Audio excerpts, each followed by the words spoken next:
But if the servant declares, I love my master and my wife and children and do not want to go free, then his master must take him before the judges. He shall take him to the door or the doorpost and pierce his ear with an awl.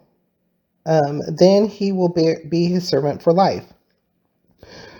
So this is a servant choosing to be a part of a family, or part of a family, not just be in servitude, but actually being part of that family as a servitude, but being a part of the family.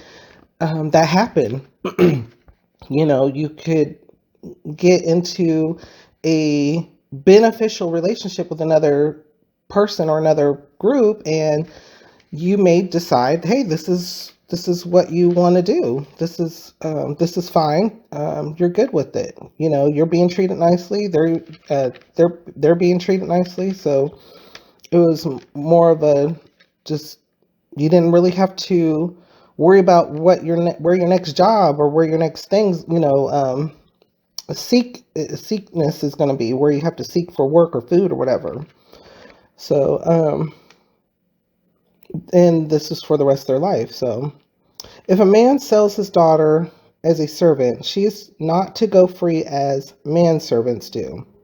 If she does not please the master who has selected her for himself, he must let her be redeemed.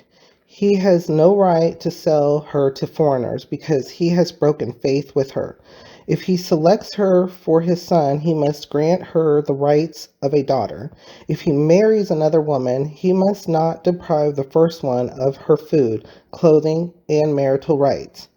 If he does not provide her with these three things, she is to go free without any payment of money. So a little bit different rules for the women, but at the same time, they still were. Everybody was still supposed to be taken care of, even the servants. Personal injuries. Anyone who strikes a man and kills him shall surely be put to death. However, if he does not do it intentionally, but God lets it happen, he is to flee to a place I will designate. But if a man schemes and kills another man deliberately, take him away from my altar and put him to death. Anyone who attacks his father or his mother must be put to death. Anyone who kidnaps another and either sells him or still has him when he is caught must be put to death. Anyone who curses his father or mother must be put to death. If men quarrel and one hits the other with a stone or with his fist, and he does not die but is confined to bed, the one who struck the blow will not be held responsible if the other gets up and walks around outside with his staff. However, he must pay the injured man for the loss of his time and see that he is completely healed. So, just to go back on these, what we're getting into is the law. And this is in the Old Testament. And the law is here because it is to show what happens when you sin. Like, when you sin and you do something, there has to be equal payment. Well, all this is before Jesus. We need Jesus because the law none of us can live up to. Unfortunately, because we're man. Look at Adam and Eve.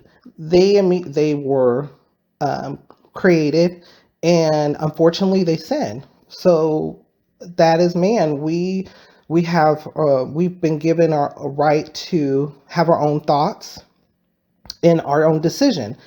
Therefore, we also are able to learn in wisdom and then choose whether or not we're going to do something sinful or not. And unfortunately for man, none of us are sinless. We all sin. The only person who is sinless is Jesus. Jesus, as God came down as man and was sinless for his life and is always sinless.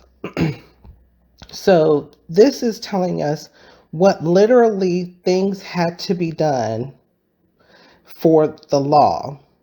So you killed somebody, you had to die. If you hurt somebody, you had to be hurt, or you had to pay a repercussion.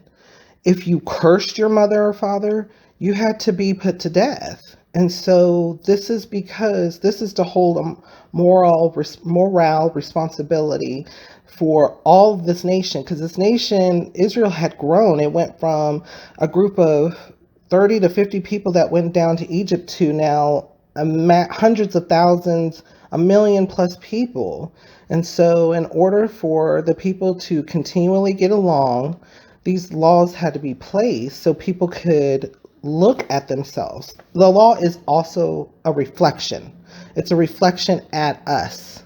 Literally is a mirror to each and every one of us.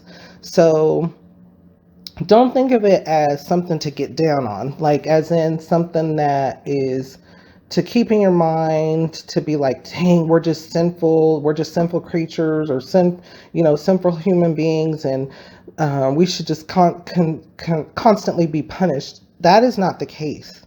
That is why we have Jesus. That is why God gave us grace. And we'll see throughout here that God is merciful. He provides grace even to his people. Even every single time that they sin, there's always hope. There's always that grace. There's always a way.